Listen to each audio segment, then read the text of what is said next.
amazing people and amazing strong women, and they're getting pretty good at this. That's the fighter life, baby.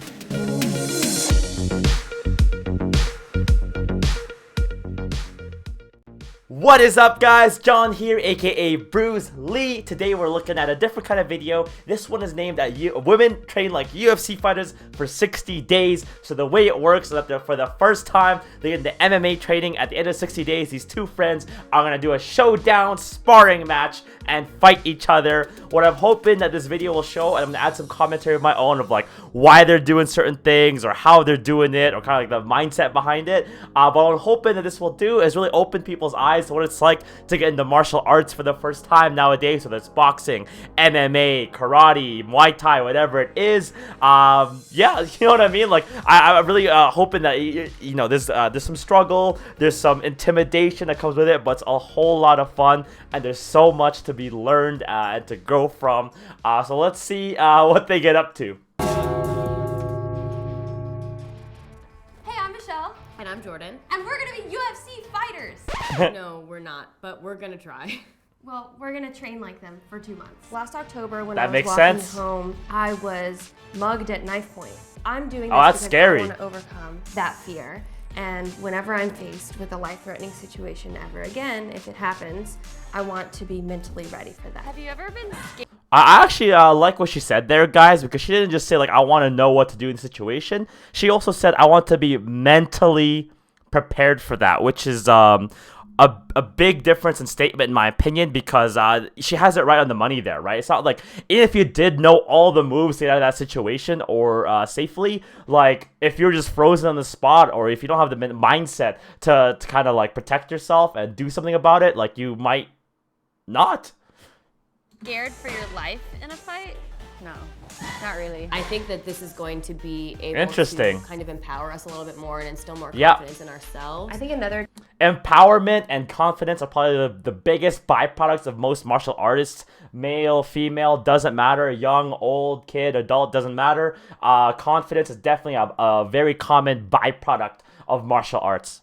challenging aspect of this sport is that you have to meet a weight class. Oh! Look at your weight and body fat so we make sure you have enough lean tissue on your frame. You're going to be working with your nutritionist to get you within Body your weight class. fat. Focus. So the other girl, Michelle, was at 17%. Jordan's at 15%. Michelle doesn't have too much to lose. Like most female fighters know, they kind of set like 10 to 14% depending. So actually, there's going to be a couple things here. So for Jordan, she has to cut more weight. But even when she does cut weight, I think she'll be bigger than Michelle. So she has sort of an advantage, sort of a disadvantage, depending how well her weight cut goes. On how to eat right and properly fuel my body. Yep. I can't believe that I have to lose this. What is that? For the next 8 Fat. weeks, we're pretty much going to be training 6 She was just days a carrying week. I don't fat. have 6 Yeah, that's kind of gross. I thought she was carrying like a cheese bread, but it's just fat. It's just lard. That's disgusting. At the end of this, I'm gonna be fucking pissed. Yeah, I mean, one of those things there, guys, that like, you know, biologically speaking, it is harder for girls to have six packs just because they have to have like 6 to 9% body fat percentage normally, and that's not super sustainable to have for a long period of time for most people. So you know, maybe. My name is Krzysztof Szynski. Oh, Christoph. They're gonna say anyway. I was gonna say this guy's a legit UFC fighter. He's in that movie Here Comes the Boom. He's also a pretty good trainer as well. I think at the time of this video, and for a long time, he trains in Nevada. All right, so let's get our first punch in. So the jab. Let's learn One, how to the punch jab. first, and then we'll start moving our feet as we punch. So right now we're just gonna punch. Okay. The first day of training kicked my ass, just like any other training session does and should. So it was tough, but it was a good challenge. Now we go to the middle punches. Middle distance punches are your hooks. So It was what's tough, kind of funny but it here was a is good I challenge. notice this all the time too. Is that like Does and they look should. kind of stiff on the So shoulders, so they want to it look was tough tough, and strong but right it was a away. good But challenge. you'll actually have more power if you just like relax. Now we go to the middle punches. Middle distance punches are your hooks. Think of there's a coffee mug on a table right here. You're gonna reach out for it. And you're gonna bring it almost to your face. That's a really good way to think Similar to about that, yes. hooks. What I really loved about Quesos was he took us seriously. He didn't water down the Yeah. training at all for us. He gave us the real deal. So what I really like about that statement, guys, a few things there. Like, it took him seriously. Like, it wasn't just like making it easy. So, again, don't see it as an intimidating thing. Like, what I think they're also trying to go for with that statement is that, like, you know, as trainers, I'm a kickboxing teacher in Canada, and I'm happy to see people. Like, I want to see people training at the gym, whether it's my gym or at a gym. Like, of course, I'm gonna take you seriously. So this, like, I think one of the biggest things getting into like an MMA gym, especially, but really any martial arts gym, is that the intimidation of like, oh, there's these people doing this for like years maybe, and it's my first day, and I don't want to look stupid. Like, people don't really, some people maybe do, but generally, especially the trainers, like, we want to see you there. You know what I mean? Like, otherwise, well, we wouldn't be doing anything. Two, three. That's actually decent for a first time. We did it. Have some fun. Lesson number 1. 10 days On later. a weekly schedule, Jordan and I would train with K-Sauce 3 days a week for our private mixed martial arts and mixed martial arts Interesting. specific training. Outside of that, I was running 12 miles Yeah. a week, lifting for 12 2 miles a hours week. riding my bike for 5 hours, and also going to yoga. Now look at all that training, you guys. So if you do want to win a fight, like, this is kind of how your cardio has to be. I personally am not a big fan of lifting in training camp. So when you have 60 days to prep for a fight, like, some people like lifting. I prefer to use bodyweight stuff. Like, outside of pull-ups, I don't really do like a whole lot of heavy lifting, just because I don't like to put on too much mass when you try to make a weight limit. And the other thing is that, like, extra muscle, like, it definitely has some benefits, but like, you don't want, I think it also kind of slows you down. But the whole running for 12 miles in a week, plus the MMA training, 3 days, that's a lot of cardio. The biking, 5 hours, like, all that stuff, very realistic to what you should be doing if you want to get into like a competitive match. Yoga for 3 If you're just getting into MMA, you don't have to do all that. Like, I need to go right back to sleep. 2 hours a day, 5 days a week of strength and cardio and conditioning work that I normally do. CrossFit, 10 hours. Powerlifting. Like, yeah, I'm not crazy about powerlifting myself, but the CrossFit's really good because it's a combination of strength, a lot of cardio, CrossFit. and a lot more functional movements. Just a coincidence, and it's not my body telling me that I'm. Oh, yeah. So what they're talking about here, guys, is they're just 10 days in, and they're both feeling a little sick, a little bit under. It's a natural response. If you haven't been training a whole lot, and all of a sudden you do intense training, which MMA training is, like, MMA training is a good workout on its own, but when you factor in all those miles, all those other workouts that you're incorporating at the same time, like, what ends up happening in your hormones is usually a cortisol increase. So cortisol typically increases, like, the amount of sugar or energy present in the bloodstream, so you have the energy to do those things. But a byproduct of cortisol is that sometimes it affects your immune system, which is why, like, you know, 2 weeks ish, so just kind of where they're at, 2 to 3 weeks in after, like, starting a hard training regimen that you aren't used to, sometimes people do feel like under the weather because A, their body now has to recover to, like, more strength and cardio training than it's used to, but B, that cortisol increase can really it can take a little bit of a toll on your immune system. But if you can get past that 2 weeks, guys, I promise you'll come out stronger. Doing too much. There's such a thing as too much, but We're not going to usually. UFC Fight Week. 20 days later, and they're watching UFC. Fights tonight and tomorrow, and we're also going to train at the UFC Gym. So it's That's gonna be cool. fun. I think Michelle and I did Vegas very differently from how It's 5:30 in the morning. You gotta train when you're in Vegas. That's the fighter life, baby! UFC Gym.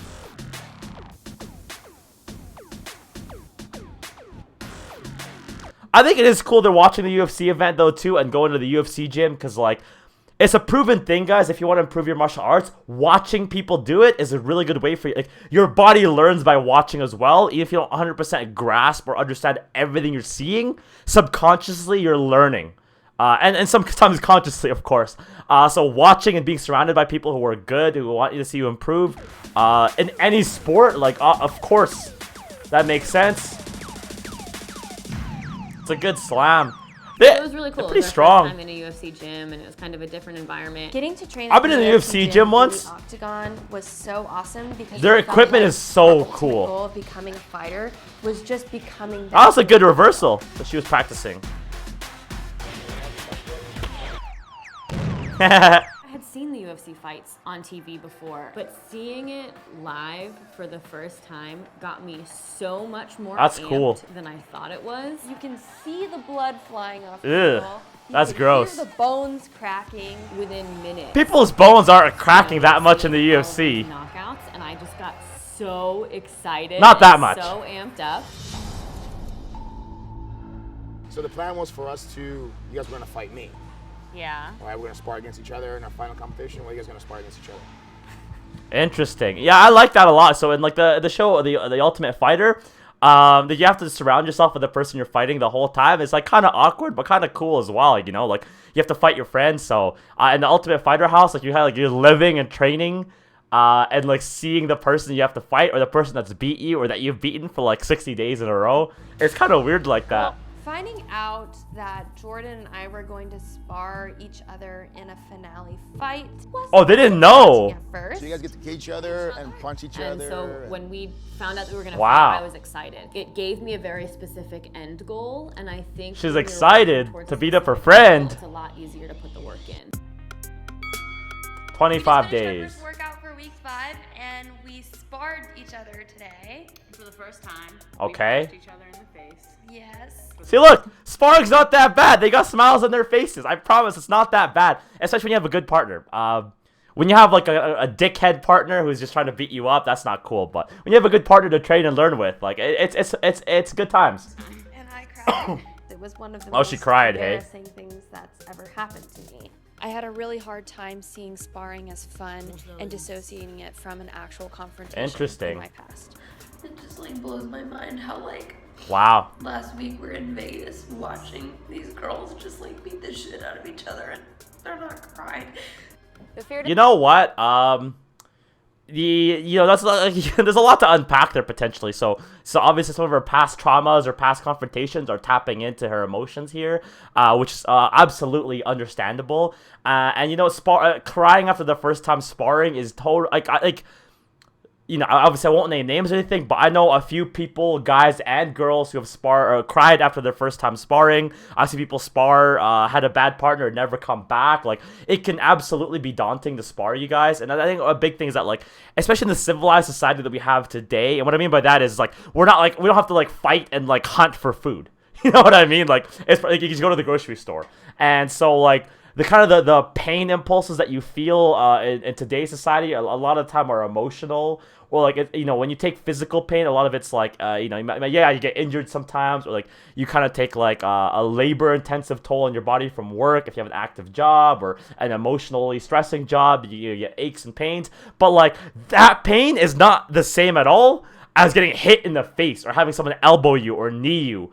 So that, you know, it's a different kind of like pain stimulus that not everyone is used to, and the first time you wake up to that, like, yeah, maybe it's not fun, it's absolutely daunting, and some people, like, it's overwhelming because, like, they're not used to feeling these things. But as you get better at it, as you get more confidence, as your body gets stronger and knows how to take impacts better, that fear typically goes away.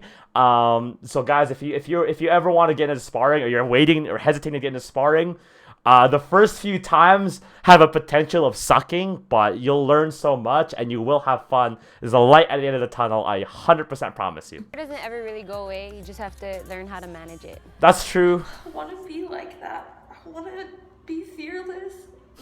Well, the chick, I know it's a serious moment, but like the chick just said the fear doesn't go away, dude. But I'm sorry for being cynical. Final weeks of training, it was getting a little crazy. They're getting pretty good at this. We were doing a lot in the gym, a lot on the mat. Good reversal, good stuff. Starting to just be really ready for it to be over. Decent Just finished kick. learning how to wrestle. I want to throw up. I think my body was adjusting to the training, but mentally I was very exhausted, I think. By That's the end of it. They had it at the beginning of the video. They didn't even know they had it, but it's the mentality was actually one of the things that they had a kind of a goal for themselves, and they had it on the money. The mental, like if you're getting into a real competitive fight, the mental aspect is huge. UFC MMA fighters weight cuts. This sucks. We have been fasting for 16 hours. Yeah. We're about to do a 90-minute workout wearing something called a sauna suit. It's because you're trying to. So what they're trying to do, guys, is try to sweat and remove artificially as much weight as possible, so they can make. Because all they have to do is step on the scale at the appointed time at an appointed weight. So they can artificially lose weight here and make that. That can't be safe. Weight cut day sucked, and I knew it was gonna suck. Yeah. I wasn't looking forward to it. The makeup remover, I think, is just like to they're like coated in that stuff to help them sweat. Right. Going out on And to reduce chafing inside the sauna suit, because that would suck. our 10-minute run. Get 10 minutes. Weight cut day is basically the day before. Usually, like, it takes hours. Fighters have to meet their weight class. And if you're hovering a little bit above, you have to do a bunch of activities and dehydration techniques to lose the water weight in your body so that you it's can wet. meet your weight class. It was very difficult to not just say, fuck it, I don't want to do this. Yeah, you also can't drink water, so. Think about the fact that fighters don't have the privilege to say, fuck it, I don't want to do this, because if they don't do it, they don't get to fight. I can't believe we did it. Only one more day. After the weight cut was done, we took our after photos, and I think it was really cool to see the change in my body. That's cool. Because I definitely leaned out a lot over the Wow. last 2 months. I was really Michelle is pretty lean already, but look at her. You know what? Let's just watch that. Let's just watch, well, And I think it was really let's watch cool to Michelle's see again. The change in my body. To be, okay, composition, week because 8. I definitely. So, you know, Michelle had a smile on before, but look at her confidence and her stance. So her muscle composition has gotten a lot better throughout the weeks, but just look at her face and her, like, just the way she holds herself. Look at what happened over 8 weeks. Out a lot over the last 2 months. I was really All of us, look at that smile, look at that confidence, look at that swagger. Again, the most common byproduct of martial arts training is exactly that. Cool. It's Michelle Carre versus Jordan Chalou in the final showdown. We are This guy's so funny. Anticipated match. I know I'm excited and I'm a little bit scared. They're setting this up all just for this. Match. BuzzFeed is too much money. I am holy shit. I'm more so scared than excited. He's holy I'm shit. So excited. I'm really so giddy. The entire office is here. We've all stopped working. Nothing matters except for the fight. I'm nervous and excited for them. I think it's going to be a great fight. They're amazing people and amazing strong women, and I think they're going to rock it. I could feel. I just skipped to the start fight, sorry.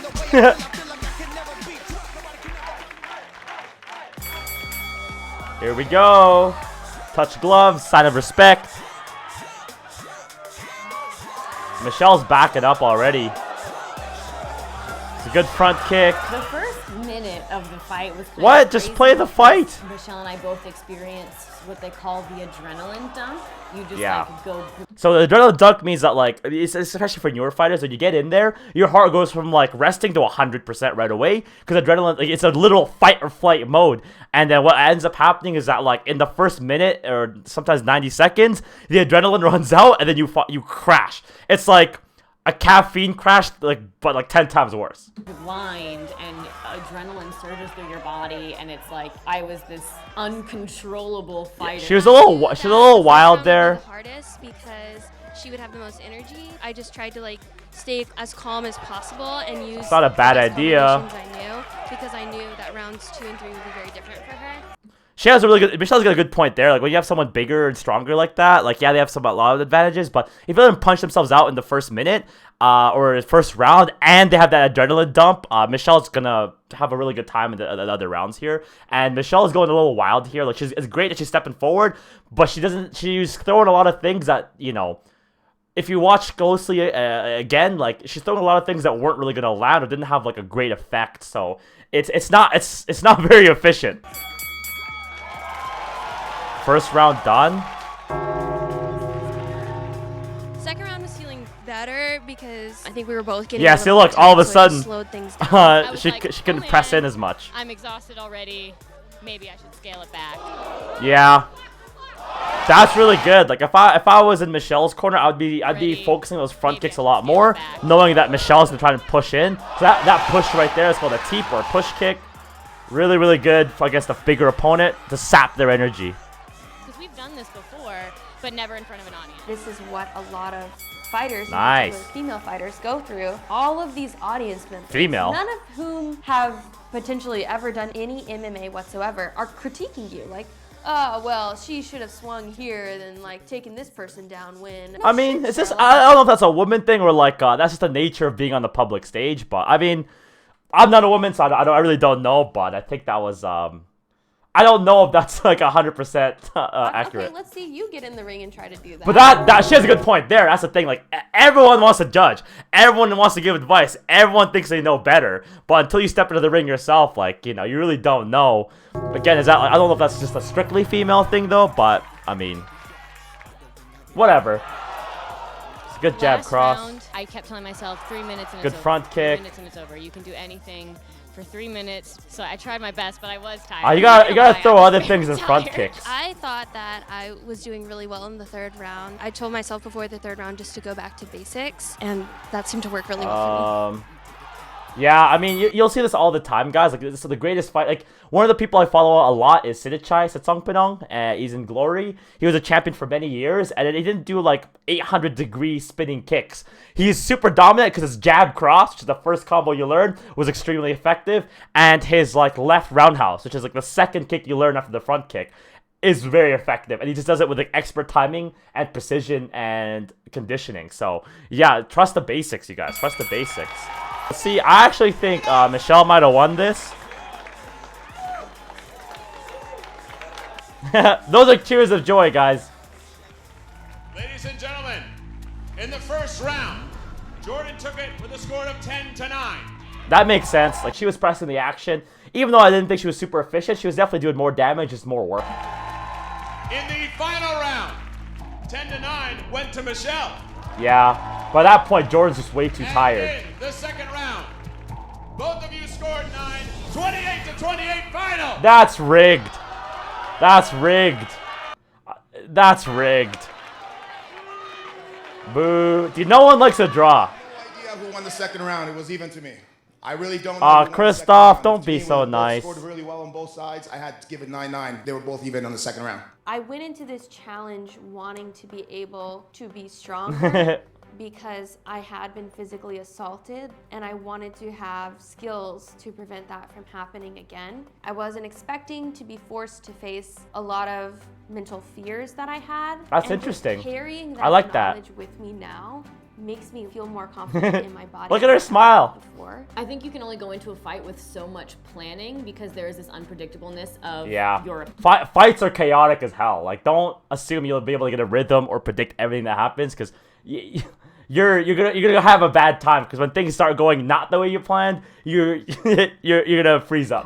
So I think by the end of it, fighting created this really cool challenge for me mentally that I was able to kind of overcome. And it's always cool to train your mind and your body in like a completely different way than you're used to. A lot of women don't have exposure to this sport because there are fewer women in it, but I think that doesn't mean that's you true. shouldn't try. I mean, until Ronda Rousey made a case, like, you guys think back to, like, I think it's like 2008 or 2008 or like 2010 or something. Dana didn't think there would ever be female fighters in the UFC until Ronda Rousey came along and changed the expectations, changed the game for everybody. So, and that's only a decade and some away. And I don't know when this video exactly came out, but they have a really good point there. Like, the female representation on the high level MMA is underrepresented for how many amazing fighters we have in the talent pool. I think everybody should give it a try if they want to, but know that it's going to be difficult and it's going to take a lot of dedication, for sure. I think both of these ladies did perhaps the most incredible thing we've ever seen in a BuzzFeed video. But I think it was worth it. I think we both feel very accomplished right now. That's super. This is super cool, you guys. Go team. Let's go eat dessert. I almost want to cry, Not in a while. but not really. So that's it, guys. That was training like a UFC fighters for 60 days with a final showdown fighting your friend that you trained with. Super cool video. They had a lot of great points. I didn't want to break down too much of the boxing, kickboxing, the like the grappling.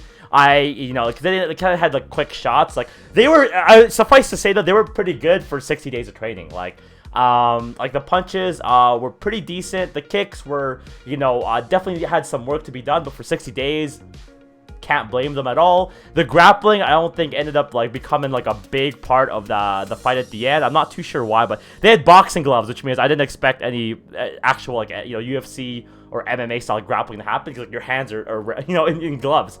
But of what I saw, like the reversals, like even like whether it's on the floor or against the cage, or like the submissions or the submission escapes, like they executed pretty well, at least in the clips that they showed.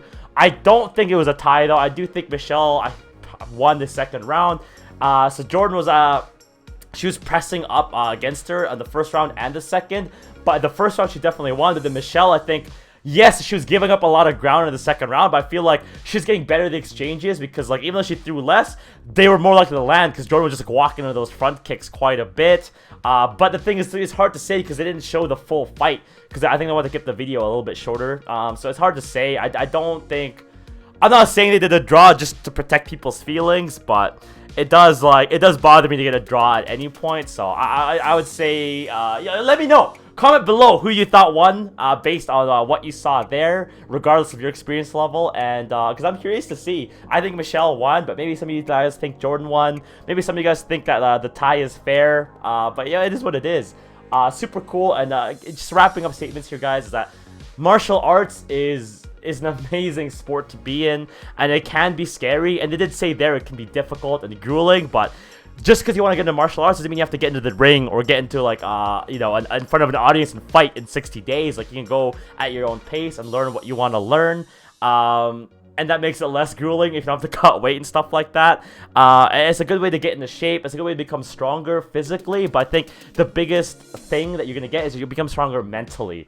And look at their confidence in themselves and like the smiles they had and like the demeanor, like everything about their own self-image was changed once they were comfortable in their own skin. So if that's something you want to try, you're never too old, all right?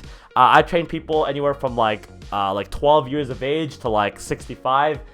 Both of whom first time of the kickboxing was when they were with me. You know what I mean? So it could be done at any time. So don't let anyone stop you.